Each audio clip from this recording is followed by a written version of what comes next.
Hello everyone and welcome to the channel Ramo Classes. So student, today in this video we are going to start a new chapter. Okay student, आज हम discuss करने वाले new chapter के बारे में। जो new chapter है उसका नाम क्या है? मौर्योत्तर काल। क्या स्टूडेंट, देखिए एक बार किसको हम डिस्कस करने वाले हैं स्टूडेंट? मौर्योत्तर काल। किसके बारे में स्टूडेंट? मौर्योत्तर काल को हम डिस्कस करने वाले हैं। इससे पहले हमने क्या पढ़ा था? मौर्य काल के बारे में पढ़ा था। ठीक है, तो मैंने आपको बताया था मौर्य काल की बात की जाए तो घनानंद को बीट किया था चाणक्य की सहायता से। किसने? चंद्रगुप्त मौर्य ने। और चंद्रगुप्त मौर्य ने जो है मौर्य वंश की स्थापना की थी, हमने पढ़ा था।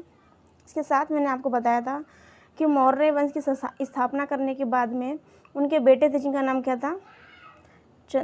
मैं सीक्वेंस में लिखवा देती हूँ, आपको थोड़ा सा ओवरव्यू दे देती हूँ। चंद्रगुप्त मौर्य, इन्होंने क्या किया था? मौर्य वंश की स्थापना की थी। ओके, ठीक है, घनानंद को बीट करके अपने प्रधानमंत्री चाणक्य की सहायता से। ओके, चंद्रगुप्त मौर्य जो थे उनके बेटे जो थे उनका नाम क्या था स्टूडेंट? आपको पता होगा यदि आपने मेरी प्रीवियस वीडियो देखी होगी। बिंदुसार। बिंदुसार के बेटे थे, उनका नाम क्या था? अशोक।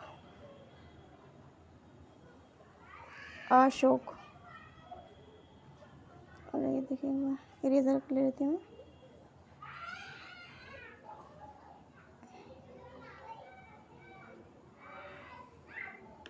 मुझे देखिए क्या नाम था बिंदुसार के बेटे का? नाम अशोक। देखिए एक बार क्या नाम था उनका? अशोक नाम था।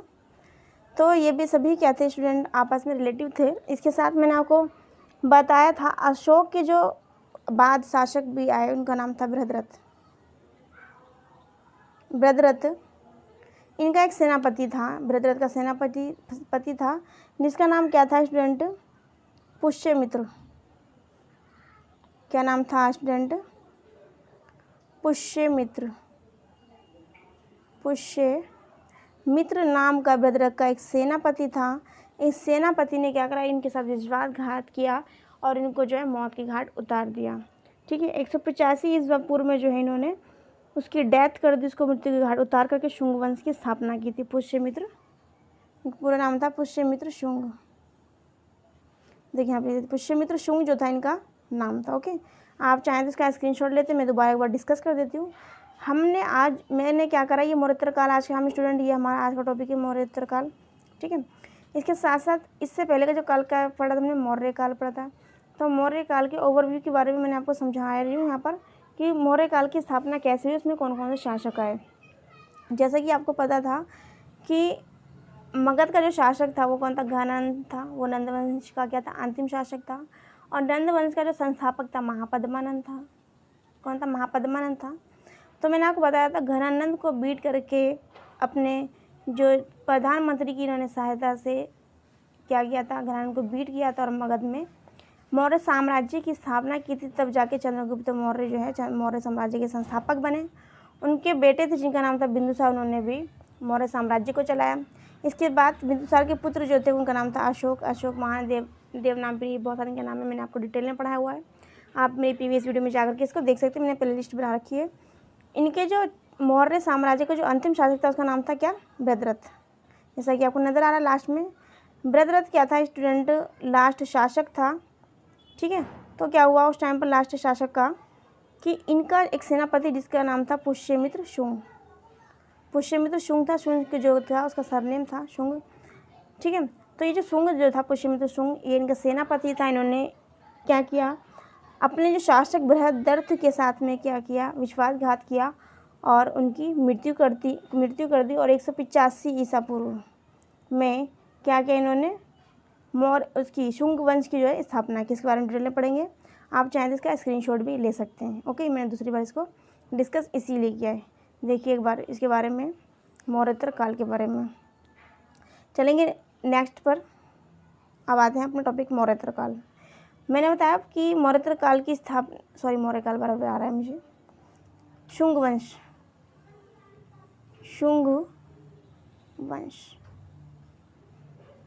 का संस्थापक की बात की जाए तो कौन था? 185 BC में, पेन से लिखने की कोशिश करती हूँ। 185 185 BC में, मेरा पेन सही नहीं चल रहा है, 185 BC में क्या हुआ था, पुष्यमित्र शुंग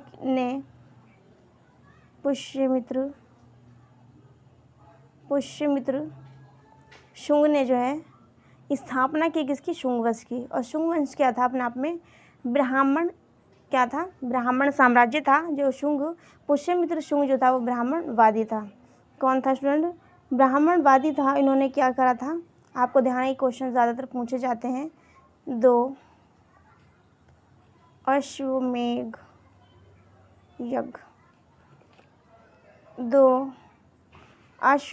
यज्ञ के बारे में पूछा जाता है। किसके बारे में, 2 अश्वमेध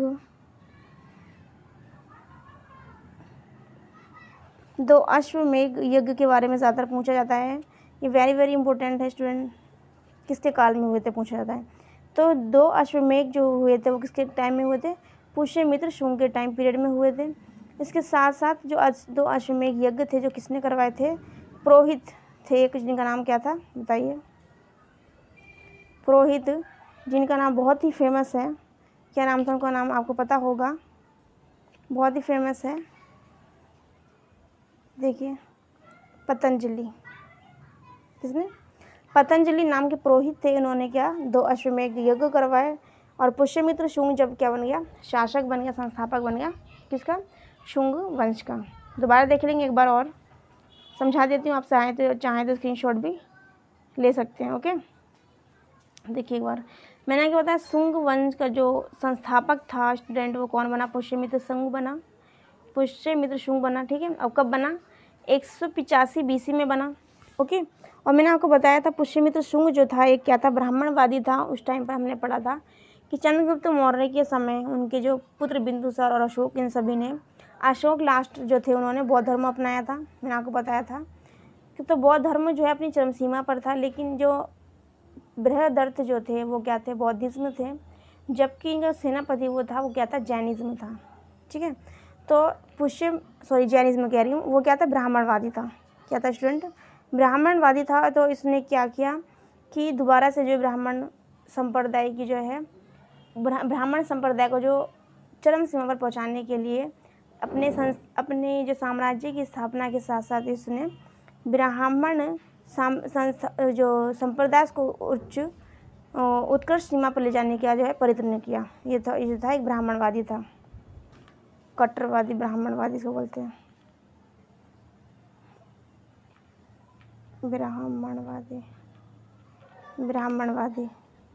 कट्टरवादी ब्राह्मणवादी था। कौन, पुष्यमित्र शुंग था। उसने क्या करवाया था, 2 अश्वमेध यज्ञ करवाए थे। ये भी इम्पोर्टेंट आता है, क्वेश्चन मोस्टली पूछा जाता है, यदि आप प्रीवियस क्वेश्चन पर उठा के देखेंगे कि 2 अश्वमेध यज्ञ जो है किसके शासनकाल में हुए थे। 2 अश्वमेध यज्ञ जो हैं पुष्यमित्र शुंग के काल में हुए थे। ठीक है, और जो पुष्यमित्र शुंग के काल में जो 2 अश्वमेध हुए थे, जो यज्ञ जो हुए थे वो किसने करवाए थे, एक पुरोहित थे जिसका नाम क्या था स्टूडेंट, पतंजलि। क्या था, पतंजलि था। तो पतंजलि ने 2 अश्वमेध करवाए थे। ठीक है, आगे इसके ओवरव्यू को थोड़ा सा हम क्या करेंगे, शुंग वंश के समझ लेंगे। देखिए एक बार नेक्स्ट पेज पर आपको ध्यान है, जब मैंने आपको चंद्रगुप्त मौर्य पढ़ाया था तब मैंने आपको पढ़ाया था पाटलिपुत्र। क्या पढ़ाया था स्टूडेंट, पाटलिपुत्र। और मैंने आपको पढ़ाया था चंद्रगुप्त मौर्य पाटलिपुत्र वर्तमान समय में कहाँ पर स्थित है,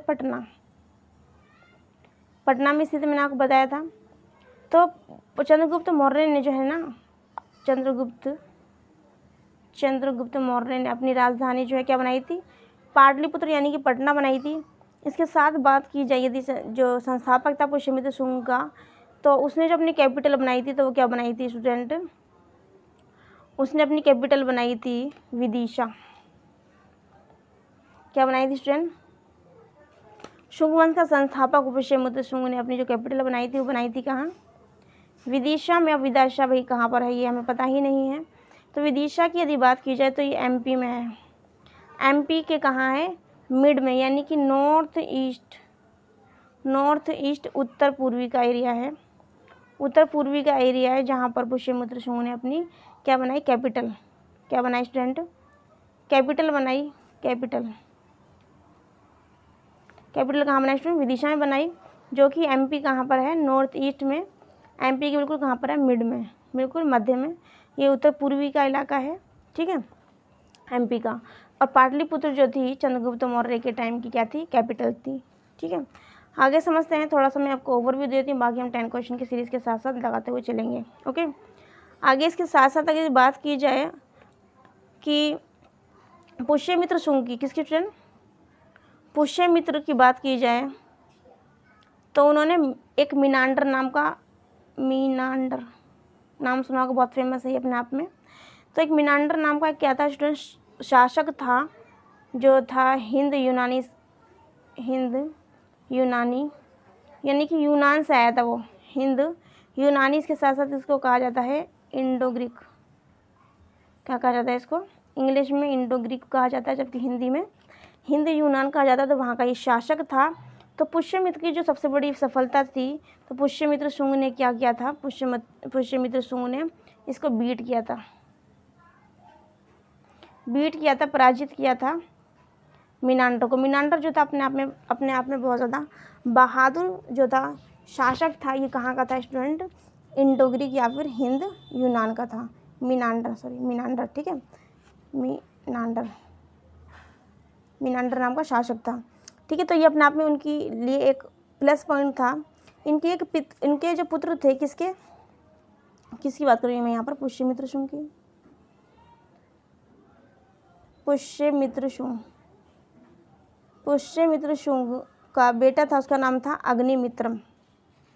आपको ध्यान हो तो क्या नाम था, अग्निमित्र। क्या नाम था स्टूडेंट, अग्निमित्र नाम का जो है क्या था, एक इनका बेटा था, किसका, पुष्यमित्र शुंग का जो पुत्र था उसका नाम था अग्निमित्र। तो उसके बारे में आपने एक ध्यान हो, नेक्स्ट पेज पे चलते हैं। आप चाहते हैं इसका स्क्रीनशॉट ले लीजिए, दोबारा से एक बार डिस्कस कर देती हूँ, मैं एक्सप्लेन कर देती हूँ दोबारा से। हमने पढ़ा कि मीनांडर नाम का क्या था, एक शासक था, जो कहाँ से आया था, हिंद यूनान से, जिसको इंग्लिश में इंडो ग्रीक कहा जाता है, ठीक है। उसको बीट किया था किसने, पुष्यमित्र शुंग ने उसको बीट किया था, उसको ओवरकम किया था, उसको कंकर किया था, ठीक है, हराया था उसको, ठीक है। उसके बाद में मैंने आपको बताया था, ये उसकी अपने आप में क्या होती, बहुत बड़ी विजय थी, ठीक है। और इनका जो एक बेटा था, इसका नाम क्या था, अग्निमित्र। पुष्यमित्र शुंग का जो एक बेटा था, पुत्र जो था, उसका नाम क्या था, अग्निमित्र। और इसके ऊपर एक और चीज़ मैं आपको कहानी बताने जा रही हूँ, स्टोरी। देखिए एक बार, ये ओवरव्यू है, बाकी हम क्वेश्चंस में और भी डीप में समझने की कोशिश करेंगे।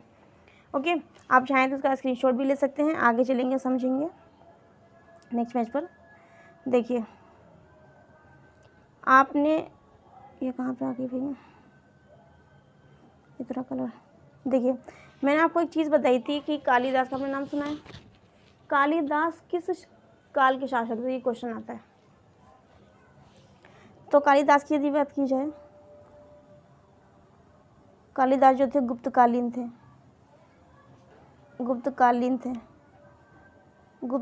ठीक है, गुप्तकालीन थे कालिदास। इसके साथ साथ बात की जाए किसकी, कालिदास की, तो कालिदास की एक रचना है जो बड़ी ही चर्चित का विषय है और क्या कहते हैं, बहुत ही फेमस है।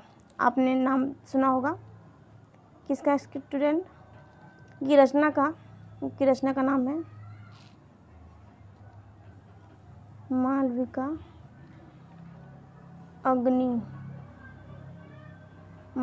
अग्निमित्र। ये तो नहीं पर, ओके। मालविका अग्निमित्र नाम की एक रचना थी, वो किसने लिखी थी, कालिदास ने लिखी थी। क्वेश्चन कंफ्यूज करने के लिए यहाँ पे क्या पूछा जाता है, अभी मैंने आपको पढ़ाया कि जो, देखिए एक बार मैंने आपको क्या पढ़ाया कि अग्निमित्र जो है क्या है, अग्निमित्र नाम का एक बेटा है, एक पुत्र है अग्निमित्र नाम का। वो किसका पुत्र है, मैंने आपको बताया पुष्यमित्र शुंग का। और मालविका जो है एक क्या थी, ये रानी थी, ठीक है, रानी थी। ये जो थी इनको क्या कह सकते हैं हम, हीरोइन कह सकते हैं। और अग्निमित्र जो थे एक हीरो थे, पुष्यमित्र शुंग के बेटे थे, पुत्र थे। तो कालिदास ने अपनी जो रचना लिखी थी मालविका अग्निमित्र, तो इसमें उनके जो है प्रेम प्रसंग और इनके प्रेम विवाह के बारे में जिक्र किया हुआ है, किसने, कालिदास ने। अभी रचना रचित कब हुई, अब भाई बात आता है मालविका अग्निमित्र मित्र जो थे पुष्यमित्र शुंग के बेटे थे, तो ये शुंग वंश के हो गए। ठीक है, अब ये जो रचना कब रची गई, इनकी जो स्टोरी थी वो कब रचित की गई, तो गुप्त काल में, क्योंकि इसके द्वारा रचित की गई, कालिदास के द्वारा। और कालिदास कब के शासक हैं, गुप्त काल के। तो गुप्त काल में कालिदास ने मालविका अग्निमित्र नाम की एक रचना रची, जिसमें किसके बेटे की बात की गई, पुष्यमित्र शुंग के बेटे और मालविका नाम की एक फीमेल हीरोइन थी, उनका जो इसमें क्या किया गया है, इन दोनों ने किस प्रकार से एक प्रेम विवाह किया, उस प्रेम विवाह का संपूर्ण जो जिक्र किया वो कालिदास ने अपनी मालविका अग्निमित्रम में किया। और कालिदास गुप्तकालीन थे। ठीक है, ये शुंग वंश से संबंधित नहीं थे। ये बहुत इंपॉर्टेंट है, क्वेश्चन इस तरीके से ही पूछे जाते हैं। ओके, बात की जाए कि मौर्य काल में जो स्तूप जो थे, मैंने आपको बताया था वो कैसे हुआ करते थे, हाफ सर्कल में हुए थे स्तूप, मैंने आपको बताया था। तो इसके पास जो रेलिंग हुआ करती थी वो बना करती थी लकड़ी की। ठीक है, उसके बाद में किसने, मौर्य काल में। देखिए एक बार, ये कहाँ की बात हो रही है, मौर्य काल की। मौर्य काल में लकड़ी की बना करते थे ये स्तूप के पास रेलिंग। और बात की जाए इसके साथ पुष्यमित्र शुंग के टाइम की बात की जाए, शुंग वंश के टाइम की यदि बात की जाए, तो जो रेलिंग बना करते थे स्टूडेंट, कैसे बना करते थे, स्टोन के, यानी कि पत्थर की बना करती थी रेलिंग। तो ये रेलिंग पत्थर की कब बनी, शुंग वंश में। कब बनी, शुंग वंश के टाइम में जो रेलिंग थी वो कैसी बनने लगी, पत्थर की बनने लगी। ठीक है, ये इंपॉर्टेंट है इसमें।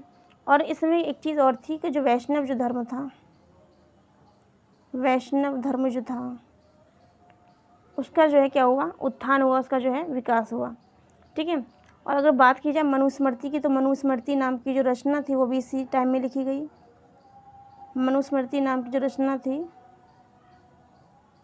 मनुस्मृति नाम की रचना जो थी वो भी इसी टाइम लिखी गई। कब लिखी गई, शुंग वंश के टाइम में लिखी गई। कहीं आप गुप्त काल में मत चली जाइएगा, ठीक है, वरना आपका क्वेश्चन का आंसर रॉन्ग हो जाएगा। तो मनुस्मृति की जो रचना की गई, तो रचना कब की गई, शुंग वंश में की गई। और ये जो है मनुस्मृति किसने लिखी, मनु ने लिखी है। ऋषि मनु नाम के जो थे उन्होंने मनुस्मृति की रचना की। अब इस मनुस्मृति में है क्या, इस मनुस्मृति में है क्या, इसको पढ़ेंगे। एक बार दोबारा से एक्सप्लेनेशन मैं बता देती हूँ एक बार और, देखिए एक बार।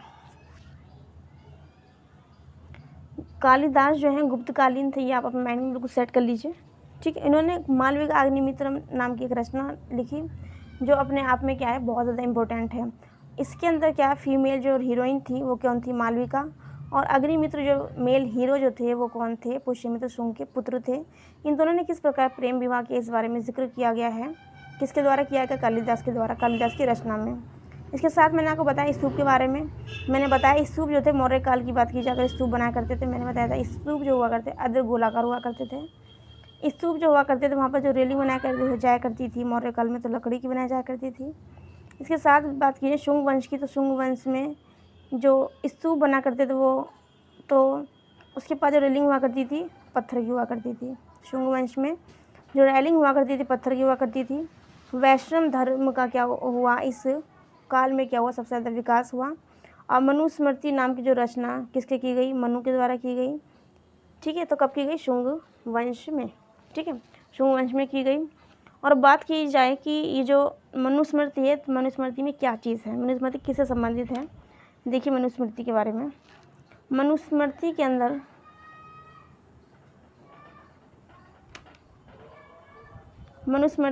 क्या क्या चीज़ है, मनुस्मृति के अंदर क्या क्या है, सामाजिक, कानूनी, न्याय, व्यवस्था का जो संबंध है किससे, मनुस्मृति से। दोबारा देखेंगे, मनुस्मृति का जो संबंध है वो किस किस से है। मनुस्मृति का जो संबंध है वो सामाजिक, कानूनी और न्यायिक व्यवस्था से है। यानी कि मनुस्मृति में समाज और कानून और न्याय की व्यवस्था की बात की गई है। तो ये सारी की सारी बातें किसने लिखी, मनु के द्वारा, ऋषि मनु के द्वारा लिखी गई हैं। ठीक है, अब बात करें किसकी, शुंग वंश जो था 185 में उसने शुंग वंश की स्थापना की थी, 185 BC में। अब शुंग वंश का अंत कैसे और किसने किया? तो शुंग वंश का जो अंतिम शासक था देवभूमि, क्या नाम था इनका? देवभूमि। देवभूमि नाम का जो क्या था अंतिम शासक था, उसकी हत्या करके, उसकी हत्या किसने की? किसने की? वासुदेव। किसने की? वासुदेव ने जो है देवभूमि नाम का जो शासक था, सॉरी देवभूमि का देवभूति, सॉरी देवभूति नाम का जो शासक था उसकी हत्या किसने की थी? वासुदेव ने की थी। तो वासुदेव ने की थी, और वासुदेव ने किस वंश की स्थापना की थी? कण्व वंश की स्थापना की थी। ठीक है, तो हम कह सकते हैं कि शुंग वंश का जो अंतिम शासक था वो कौन था? देवभूति। कौन था? देवभूति था। और देवभूति की जो डेथ की थी, देवभूति को मारा था, किसने मारा था? वासुदेव ने मारा था। और वासुदेव ने किसकी स्थापना की थी? कण्व वंश की। तो आज हम क्या पढ़ेंगे नेक्स्ट टॉपिक में? कण्व वंश। ओके, छोटा सा है, कण्व वंश के बारे में देखेंगे। एक बार आप स्क्रीनशॉट ले लीजिए, देखिए एक बार। कण्व वंश, कण्व वंश, कण्व वंश की बात की। संस्थापक हमने भी पढ़ा, संस्थापक क्या हमने पढ़ा? वासुदेव, वासुदेव हमने पढ़ा। ठीक है, अब क्या हुआ था कि इसका साम्राज्य जो था, यहाँ तक आते आते जो है मौर्य साम्राज्य जो था वो क्या हो गया? छिन्न भिन्न हो गया, सिर्फ पाटलिपुत्र तक ही सीमित था। मौर्य साम्राज्य की बात की जाए तो ये सिर्फ पटना यानी कि पाटलिपुत्र में ही, पटना यानी कि पाटलिपुत्र तक ही सीमित रह गया था। ठीक है, अब कण्व वंश की जो क्या बोलते हैं, कण्व वंश की जो बात की जाए कि इसकी नया शासक कौन सा आया और इसका किस तरह से अंत हुआ, पतन कैसे हुआ कण्व शासक का। तो इसका अंतिम जो शासक था उसका नाम कहा जाता है, अंतिम शासक का नाम जो था वो क्या था? सुशर्मा। सुशर्मा नाम का एक शासक था, और इस तरीके से जो है कण्व वंश की जो है पतन हो गया। ओके, इसके बाद में सबसे इम्पोर्टेंट आता है सातवाहन। देख लीजिए, मैं एक बार दोबारा से डिस्कस कर देती हूँ। कण्व वंश हमने पढ़ा, इसमें हमने क्या देखा कि वासुदेव का नाम का जो है व्यक्ति था जिसने किसको मारा था? किसने मारा था? देवभूति को। देवभूति को मारा था वासुदेव ने, और कण्व वंश की स्थापना की थी। और बताया था इस टाइम मौर्य साम्राज्य था वो सिर्फ पाटलिपुत्र तक ही सीमित हो गया था इसका साम्राज्य का।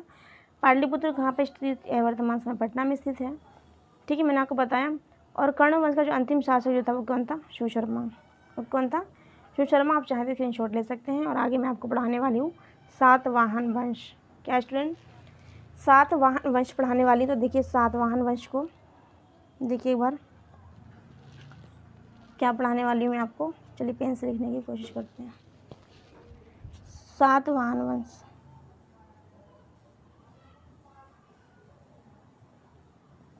सातवाहन वंश। ठीक है, सातवाहन वंश में मैंने आपको बताया कि सातवाहन वंश, जैसे कि मैंने आपको बताया उसका जो संस्थापक की बात कर ली जाए अगर, संस्थापक। ठीक है, संस्थापक कौन था? और उसकी बात की जाए कैपिटल की, राजधानी की यदि बात की जाए, ठीक है, तो देखिए पहले इन सब चीज़ों को बात की जाए। सातवाहन वंश के संस्थापक, तो संस्थापक था शीमुख। क्या था स्टूडेंट? शीमुख था। इसकी कैपिटल की बात की जाए तो कैपिटल का नाम था प्रतिष्ठान। प्रतिष्ठान नाम की क्या थी स्टूडेंट? कैपिटल थी। जो प्रतिष्ठान नाम की जो कैपिटल है वो कहाँ पे स्थित थी स्टूडेंट? इसमें दो एरियाज आया करते थे, एक था महाराष्ट्र, इसके साथ जो एरिया थे आंध्र प्रदेश।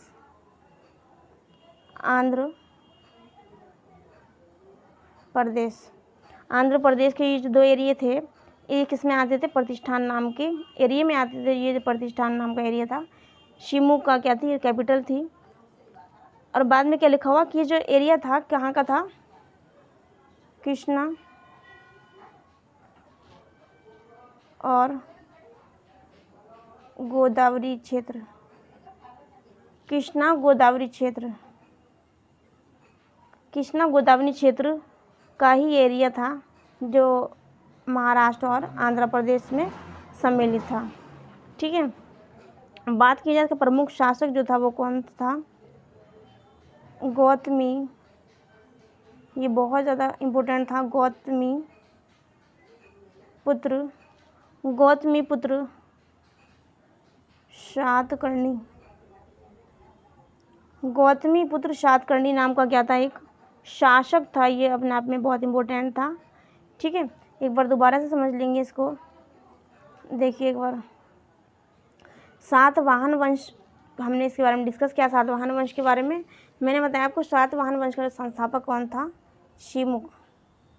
सातवाहन वंश का संस्थापक कौन था स्टूडेंट? शिमुख था। और इसकी जो कैपिटल थी वो क्या थी? उसका नाम था प्रतिष्ठान। क्या नाम था स्टूडेंट? प्रतिष्ठान थी। अभी प्रतिष्ठान नाम की कैपिटल कहाँ थी?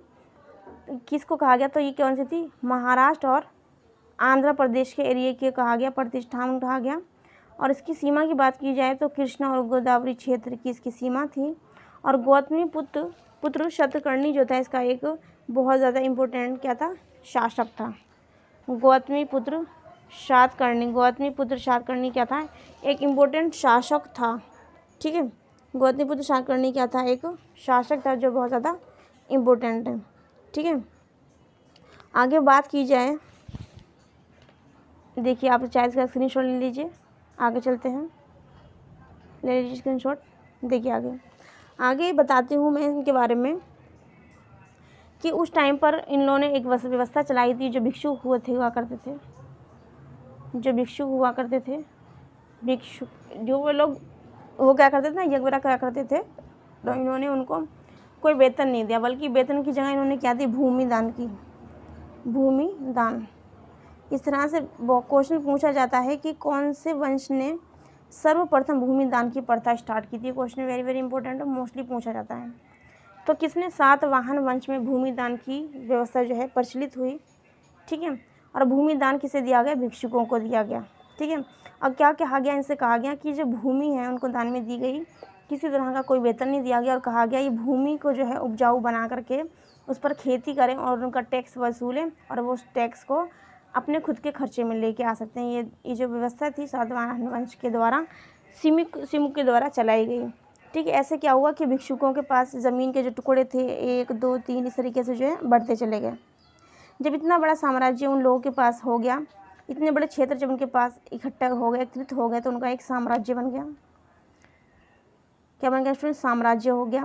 तो ये जो व्यवस्था थी उसको जो कहा गया था सामंतवादी प्रथा कहा गया था। क्या कहा गया था? इससे कहा गया था सामंत व्यवस्था।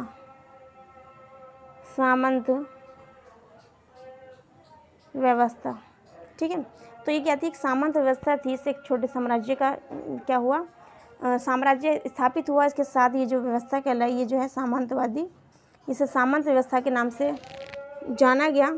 ठीक है, अभी सामंतवादी व्यवस्था वहाँ पर उस टाइम पर थी, और भिक्षु जो थे और उनको जो है भूमि दान में दी गई थी। इस तरह का जो बात की जाए, ये बात कहाँ से पता चली? तो एक लेख है जो बहुत फेमस है, जिसे क्या बोला जाता है? नाना घाट नाम का क्या एक अभिलेख है।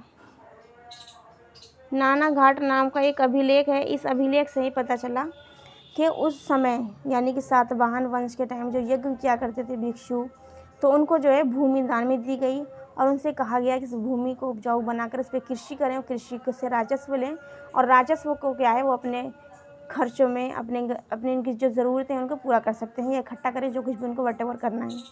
ठीक है, इसके साथ साथ जो भिक्षु जो थे उनको छोटे छोटे एरिया जब दिए गए, तो उनके पास एरियो का जो है एक क्या बन गया? साम्राज्य बन गया। क्या बन गया स्टूडेंट? साम्राज्य बन गया। इस साम्राज्य को क्या कहा गया? सामंत व्यवस्था। क्या कहा गया स्टूडेंट? सामंत व्यवस्था। तो क्वेश्चन पूछा जाता है ऐसी कौन सा वंश है जिसमें सबसे पहले सामंत व्यवस्था का उदय होता है, या फिर सामंत व्यवस्था देखने को मिलती है? तो वो कौन सा वंश है? तो वह है स्टूडेंट सामंत। तो कौन सा स्टूडेंट वो वंश है? वो वंश है सातवाहन वंश। कौन सा स्टूडेंट? सातवाहन वंश है। और सातवाहन वंश के बारे में जो जिक्र मिलता है वो किसमें मिलता है? नाना घाट अभिलेख में। नाना घाट नाम का जो अभिलेख है उसमें ये सभी बातें पता चलती हैं।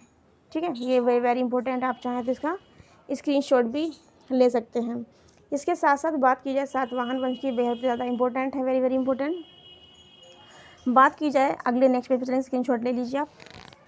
इसके साथ हमने पढ़ा था, बताऊं मैं आपको इसमें आगे क्या क्या चीज़ थी, उन्होंने किस किस तरह के सिक्के चलाए थे, बहुत ज़्यादा इंपॉर्टेंट। आगे देखिए, मैंने बताया जो सातवाहन वंश थे उनके टाइम में सिक्के सबसे ज़्यादा प्रचलित थे, और किसी भी काल में इस तरह के जो है सिक्के नहीं चले। इसी कारण इस जो वंश जो है सातवाहन वंश, उसका एक फीचर से ये कहा जाता है। तो उस टाइम पर सिक्के चले, कौन कौन से चले देखिए, शीशे के सिक्के चले उस टाइम पर। ये इसका बहुत बड़ा फीचर है, किसी भी काल में शीशे के सिक्के नहीं चले, पूरी हिस्ट्री उठा के देख लीजिए आप, ठीक है। इसके साथ साथ शीशे के सिक्के चलाए गए, और इसके साथ साथ चांदी के भी चलाए गए, और कांसे के भी, चांदी और कांसे के भी सिक्के चलाए गए। और यदि आपको ध्यान में, मैंने एक बार आपको पढ़ाया था, कांसा जो है किससे मिलकर बना है, टीन और तांबे से मिलकर बना है कांसा।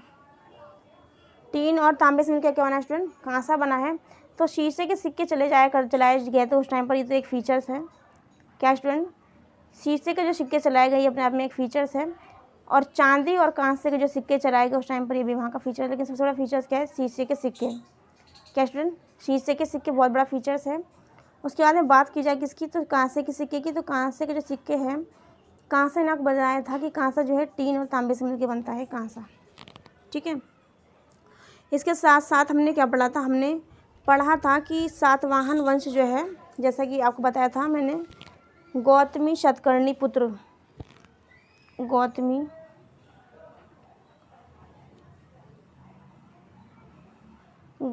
पुत्र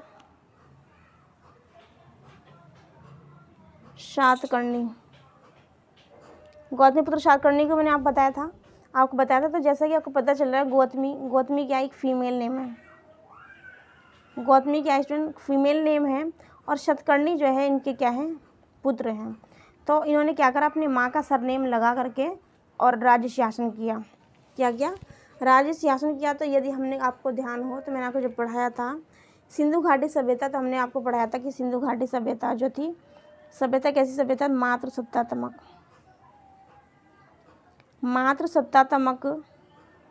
सभ्यता थी, मैंने आपको पढ़ाया था। इसके बाद में दूसरे नंबर पे मातृसत्तात्मक की बात की जाए तो वो क्या है, सातवाहन वंश। क्या है स्टूडेंट, सातवाहन वंश जो है मातृसत्तात्मक है। लेकिन यहाँ पर एक चीज़ और भी सामने आई है कि जब राजा बनने की यदि बात आती है, तो राजा कौन बनता है, राजा फीमेल नहीं बल्कि मेल, यानी कि घर के जो पुरुष होते हैं उनको ही बनाया जाता था। ये चीज़ तो बहुत ज़्यादा इंपॉर्टेंट है, ये दोनों ही डिफरेंस आपको माइंड में रखना है, ओके। और बात की जाए वहाँ की कि अमरावती वहाँ की एक कला है। इसके साथ साथ बात की जाए, जैसे कि हमने पढ़ा था चंद्रगुप्त मौर्य के टाइम में, आप चाहें इसका स्क्रीनशॉट ले लीजिए, आगे चलते हैं। देखिए, मैंने आपको बताया था चंद्रगुप्त मौर्य के टाइम पीरियड में, जब प्रीवियस वीडियो में पढ़ाया था, मैंने आपको पढ़ाया था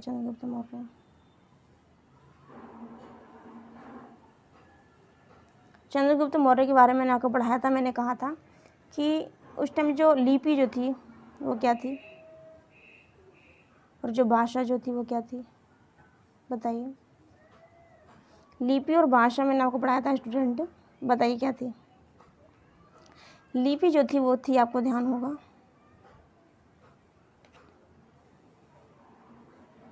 ब्राह्मी लिपि थी। और भाषा की बात की जाए, भाषा क्या थी, प्राकृत।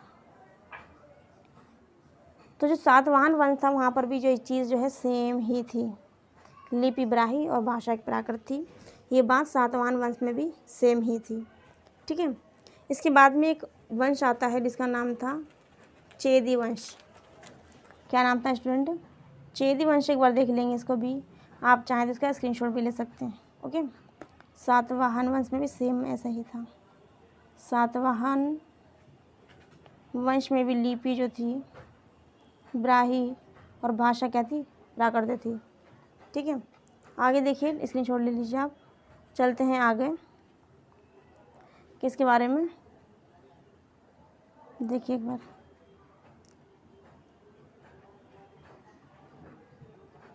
चेदी वंश, क्या नाम है स्टूडेंट? चेदी वंश। अशोक की जब डेथ हुई थी तो कब हुई थी?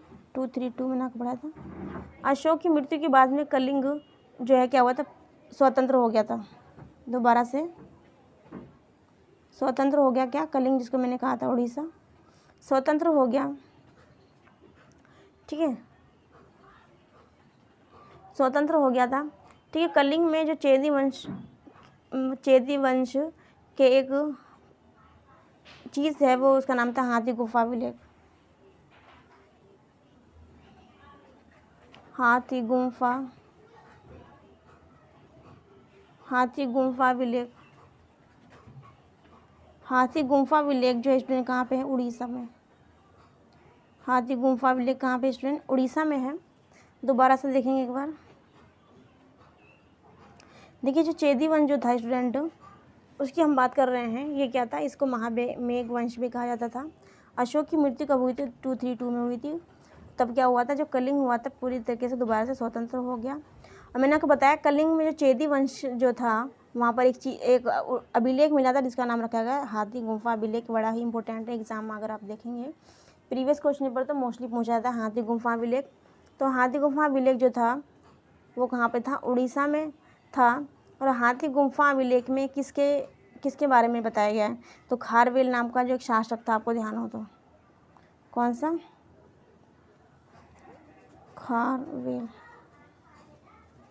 खारवेल नाम का शासक था, उसके बारे में जिक्र किया गया है इसमें हाथी गुफा अभिलेख में। ठीक है स्टूडेंट, तो आगे हम अपने आप चाहें इसका स्क्रीनशॉट ले लीजिए। अब आते हैं अपने टॉपिक पर। क्वेश्चन नंबर हम 1 से डिस्कस करेंगे और देखते हैं क्वेश्चन नंबर 1 के बाद में आगे कितने क्वेश्चन को आज हम डिस्कस कर पाते हैं। ओके, आते हैं हम टॉपिक पर, समझते हैं। आप चाहें इसका स्क्रीनशॉट ले लीजिए जल्दी। देखिए एक बार, देखिए आज का हमारा पहला क्वेश्चन आपकी स्क्रीन पर, मौर्य तरकाल। क्या स्टूडेंट? जैसे कि आपको नज़र आ रहा है झाका समय, रुक जाइए। क्वेश्चन नंबर 1 जैसा कि आपको अपनी स्क्रीन पर नज़र आ रहा है, क्वेश्चन नंबर 1 आपको अपनी स्क्रीन पर नज़र आ रहा है। इसमें क्या पूछा हुआ है कि उस राजवंश का नाम क्या है? क्या कहा गया है? देखिए एक बार, उस राजवंश का नाम क्या था जिसने हत्या करके ही सत्ता जो है अपनाई थी, और उसका जो अंत जो है वो भी क्या हुआ था? हत्या के द्वारा। अंत किसके द्वारा हुआ था? हत्या के द्वारा हुआ। ठीक है, आपको ध्यान हो मैंने आपको पढ़ाया पहला चोल वंश, बी में क्या है? शुंग वंश, सी में क्या है? कुषाण वंश, और डी में क्या है? गुप्त वंश। तो बात करें राइट आंसर की, तो राइट आंसर बताइए क्या होगा? मैंने अभी आपको पढ़ाया, मैंने आपको पढ़ाया जिसके बारे में, उसका नाम क्या था? शुंग वंश। क्या था स्टूडेंट? बी। 1 का राइट आंसर जो है बी है। मैंने आपको बताया था कि बृहदरथ की जो हत्या की थी उसके ही सेनापति जिसका नाम था पुष्यमित्र शुंग ने की थी 185 में, और अपने साम्राज्य की स्थापना की, और शुंग वंश नामक साम्राज्य की स्थापना करके 2 अश्वमेध यज्ञ करवाए थे। और जो अश्वमेध यज्ञ करने वाले जो पुरोहित था मैंने आपको नाम बताया था, उसका नाम था पतंजलि। ओके, एक बार एक्सप्लेनेशन को भी समझते हुए चलेंगे। वही एक्सप्लेनेशन लेंगे, कोई बात नहीं, चलिए समझ लेते हैं। अंतिम मौर्य सम्राट बृहदरथ की हत्या करके सेनापति पुष्यमित्र शुंग ने शुंग वंश की स्थापना की। अंतिम शुंग शासक देवभूति के मंत्री वासुदेव ने इनकी हत्या की। देखिए यहाँ पे मैंने भी आपको बताया था ना, वही ये चीज़ बता रहे हैं यहाँ पर। तो फिर आप जो मैंने ओवर भी बताया ना उसको बहुत अच्छे से पढ़ लीजिएगा। ठीक है, तो यहाँ पे क्या करें? अंतिम शुंग शासक, उसका नाम क्या था? देवभूति। क्या नाम है यहाँ पे? तो आपको कैसे याद रखना, यहाँ भी देव है स्टार्टिंग में और यहाँ पे नाम क्या है? देव बाद में है। तो पहले वाला जो देव आएगा इसमें क्या होगा? शुंग वंश का अंतिम शासक है, और जहाँ पर देव बाद में आएगा तो वो कर्ण वंश से संबंधित है। ठीक है, वासुदेव की हत्या करके 75 ईसा पूर्व में कर्ण वंश की नींव डाली, लेकिन अतीत गोतवा अंतिम कर्ण शासक सुशर्मन की हत्या 30 ईसा पूर्व सिमुक ने कर दी थी, और एक नवीन ब्राह्मण वंश जिसको आद्र सातवाहन की नींव डाली गई, ये बताया गया है। 2 बार देख लीजिए एक बार भाई। अंतिम मौर्य सम्राट बृहद्रथ की हत्या उनके ही सेनापति पुष्यमित्र शुंग ने करके शुंग वंश की जो है स्थापना की। अंतिम शुंग वंश का जो शासक था जिसका नाम क्या था, देवभूति। देवभूति का जो मंत्री था उसका नाम क्या था, वासुदेव। वासुदेव ने इसकी हत्या करके 75 ईसा पूर्व में कर्ण वंश की नींव डाली। जहाँ पे देव पहले आगे आएगा तो अंतिम वंश का शासक, अंतिम वंश का सॉरी किसका, शुंग वंश का अंतिम शासक है। जहाँ पे देव बाद में आएगा वो कर्ण वंश का शासक, कर्ण वंश का संस्थापक होगा। ठीक है, बस ये चीज़ यहाँ पे इम्पोर्टेंट है। ओके, आगे देखिए लिखा हुआ इम्पोर्टेंट फैक्ट में लिखा है, दिव्यवदान में पुष्यमित्र शुंग का जो चित्रण है बौद्ध धर्म के संहारक के रूप में जो है किया है। और बी पॉइंट में लिखा हुआ, दूसरे इसमें लिखा है पॉइंट में कि थेरावल्ली की रचना 14वीं सदी के जैन लेखक मेरुतुंग ने की। इस ग्रंथ में उज्जैनी के शासकों की वंशावली दी गई है। इसमें पुष्यमित्र का भी उल्लेख मिलता है। आगे लिखा हुआ पॉइंट में 7 वाहनों ने प्रथम शताब्दी ईसा पूर्व में भूमि दान की प्रथा प्रारंभ की थी। मैंने जैसे आपको पढ़ाया था ओवरव्यू में कि भूमि दान की प्रथा किसने स्टार्ट की थी। देखिए क्वेश्चन आ गया ना, भूमि दान की प्रथा किसने स्टार्ट की थी, 7 वाहनों ने की थी। एक बार दोबारा समझ लेंगे। देखिए इम्पोर्टेंट फैक्ट में दिव्यवदान में क्या कहा गया, पुष्यमित्र शुंग का जो चित्रण है बौद्ध धर्म के संहारक के रूप में किया गया। थेरावल्ली की जो रचना है 14वीं सदी के जैन लेखक जिनका नाम क्या था, मेरुतुंग ने की। इस ग्रंथ में उज्जैनी के शासकों की वंशावली दी गई है। इसमें पुष्यमित्र का भी उल्लेख मिलता है। 7 वाहनों ने प्रथम शताब्दी ईसा पूर्व में भूमिदान की प्रथा जो है प्रारंभ की थी। ओके, आगे आते हैं क्वेश्चन नंबर 2 पे, समझते हैं शुंग वंश का संस्थापक कौन था। पहला क्या लिखा, पुष्यमित्र शुंग, बी में खारवेल, सी में अग्निमित्रम और बी में से कोई नहीं। तो हमने क्या पढ़ा था अभी, हाथी गुफा अभिलेख कहाँ पे, उड़ीसा में पढ़ा था आपको। तो ये खारवेल हाथी गुफा अभिलेख संबंधित है, हाथी गुफा अभिलेख। ठीक है, हाथी गुफा अभिलेख से अग्निमित्रम जो था किसका, पुष्यमित्र का क्या है, पुत्र। यहाँ पे पूछा शुंग वंश के संस्थापक का नाम। तो राइट आंसर बताइए क्या होगा, ए। बताइए क्या होगा राइट आंसर 2 का ए। ओके, आगे चलते हैं क्वेश्चन नंबर 3 को समझते हैं। आप चाहें तो इसका स्क्रीनशॉट भी ले सकते हैं। 3 पे देखिए क्वेश्चन नंबर 3। देखिए क्वेश्चन नंबर 3 में क्या कहा गया है। क्वेश्चन नंबर 3 में कहा गया है, देख बार, महाभाष्य के रचनाकार कौन है। महाभाष्य के रचनाकार कौन है, सबसे पहले क्या लिखा हो, पाणिनि। क्या लिखा है, पाणिनि। पाणिनि, पाणिनि कोई बोलते हैं, कोई पाणिनि बोलते हैं। दूसरा क्या है, कात्यायन। सी में क्या, संध्याकार नंदी। और डी में क्या, पतंजलि। पाणिनि की बात की ना तो इन्होंने लिखी थी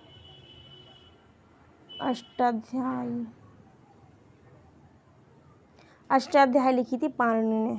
ठीक है, और कात्यायन की मुझे ध्यान नहीं है, और संध्याकार नंदी इसका भी कुछ ऐसा नहीं है। तो राइट आंसर पे ये दी जाए तो बताइए राइट आंसर क्या होगा। राइट आंसर होगा स्टूडेंट डी। क्या, डी। महाभाष्य के जो रचनाकार हैं, महाभाष्य के रचनाकार वो कौन है, पतंजलि हैं। ओके, इसके एक्सप्लेनेशन पे भी चलते हैं, थोड़ा क्लियर हो जाएगा और अच्छे से। महाभाष्य के रचनाकार कौन थे, पतंजलि थे। पुष्यमित्र शुंग के पुरोहित। महाभाष्य से पता चलता है कि यवनों ने साकेत तथा माध्यमिका को रौंद डाला। महाभाष्य के रचनाकार पतंजलि हैं। पुष्यमित्र शुंग ने पुरोहित। महाभाष्य से पता चलता है कि यवनों ने साकेत तथा माध्यमिका को रौंद डाला। और हमने क्या पढ़ा था कि 2 अश्वमेध यज्ञ जो हुए थे, 2 अश्वमेध यज्ञ जो हुए थे, जो उसने करवाया, पुष्यमित्र शुंग ने करवाए थे। तो वो किसने करवाया था, हमने क्या पढ़ा था, जो पुरोहित थे जिनका नाम क्या था बताइए। पुरोहित थे, उनका नाम क्या था स्टूडेंट, पतंजलि नाम के पुरोहित थे। अब यही पतंजलि है, इनके द्वारा लिखी गई है, इनके द्वारा क्या लिखी गई, महाभाष्य। ओके, महाभाष्य लिखी है। और एक चीज़ और मैंने आपको बताई कि जो अष्टाध्यायी थी किसने लिखी? पाणिनि ने। अष्टाध्यायी को किसने लिखा है? पाणिनि ने लिखा है। क्वेश्चन नंबर 3 होता है कंप्लीट। आगे चलते हैं क्वेश्चन नंबर 4 पर। और देखिए क्वेश्चन नंबर 4 को यहाँ पे इन्होंने इसकी एक्सप्लेनेशन में और डीप बताने की कोशिश करी है। देखिए एक बार थोड़ा सा और जूम करने की कोशिश करती हूँ। देखिए एक बार, अष्टाध्यायी के रचनाकार जो है वो क्या है स्टूडेंट? पाणिनि है। अभी हमने पढ़ा जैसे कि संध्याकार नंदी जो भी नाम इसमें दिया हुआ था संध्याकार नंदी के बारे में।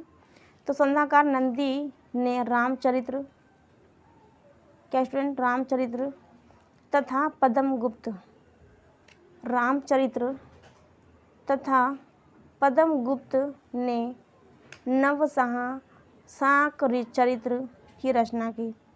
संध्याकर नंदी ने रामचरित्र की और पद्मगुप्त की, संध्याकर नंदी ने रामचरित्र की, जबकि पद्मगुप्त जो ने हंसाक चरित्र की जो है रचना की थी। ये नाम टिपिकल होते हैं, संस्कृत के बिल्कुल लगते हैं, मतलब लेंथी होते हैं। आगे लिखा और रामचरित्र से देखिए भाई क्या दिक्कत हो रही है की तरह। रामचरित्र से बंगाल, चाहिए भाई क्या दिक्कत कर रही है पेन में ये।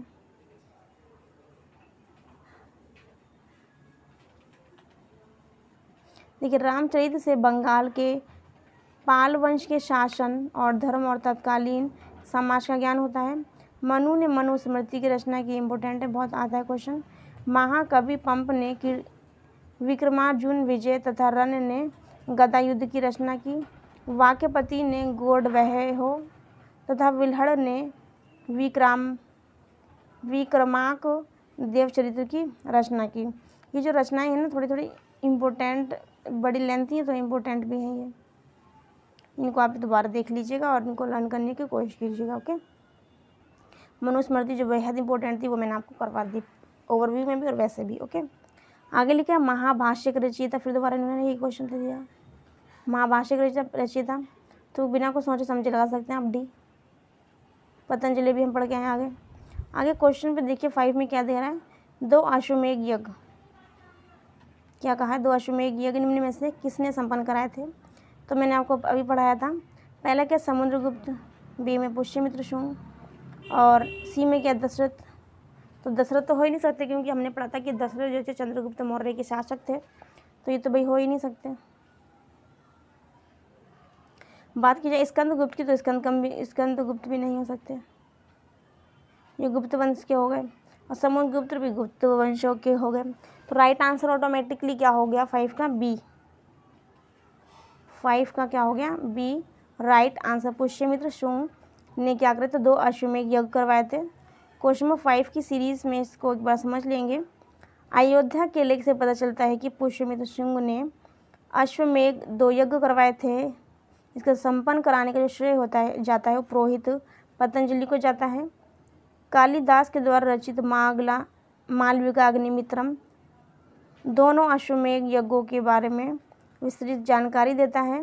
इसके साथ पुष्यमित्र शुंग ने अशोककालीन सांची महास्तूप की काष्ठ वेदिका के स्थान पर पाषाण वेदिका निर्मित करवाई। मैंने आपको बताया था वेदिका का मतलब क्या है? रैलिंग। वेदिका मीन्स क्या स्टूडेंट? रैलिंग। तो पहले क्या थी? लकड़ी की थी, काष्ठ की थी, बाद में किसकी बन गई थी? पत्थर की बन गई थी। बरहूत स्तूप का निर्माण जो है पुष्यमित्र शुंग ने करवाया था। ये बहुत इंपॉर्टेंट है, ये पूछा जाता है बरहूत के बारे में। बरहूत स्तूप के बारे में मोस्टली पूछा जाता है। तो बरहूत स्तूप किसने इसका निर्माण करवाया था? तो पुष्यमित्र शुंग ने। पुष्यमित्र शुंग ने बरहूत स्तूप जो है उसको क्या करवाया? इसका निर्माण करवाया था। और बात की जाए कि इसकी खोज की किसकी? बरहूत जो था, बरहूत स्तूप जो था इसकी खोज की बात की जाए तो वो खोज किसने की थी? आपको ध्यान होगा जब मैंने पढ़ाया था स्टोन एज, तब ये नाम पढ़ाया था अलेक्जेंडर, क्या पढ़ाया था? Alexander Cunningham. अलेक्जेंडर कनिंघम मैंने आपको नाम पढ़ाया था। तो अलेक्जेंडर कनिंघम ने बरहूत स्तूप जो कि पुष्यमित्र शून्य ने बनवाया था, उसकी खोज किसने की थी? अलेक्जेंडर कनिंघम ने। तो आज के लिए 5 क्वेश्चन की सीरीज़ मैं यहीं तक करती हूँ फिनिश, क्योंकि इसमें मैंने दिया है ओवरव्यू। वीडियो जो है लेंथ हो जाएगी ज़्यादा, इसलिए हम यहीं पे इसको करते हैं विराम और स्टॉप करते हैं, और आगे हम मिलेंगे न्यू वीडियो में न्यू इन्फॉर्मेशन के साथ। तब तक के लिए so that's it for today video. I hope you guys doing well. Till then, bye bye and take care. God bless you all. Thank you for watching, take care and subscribe and feedback me.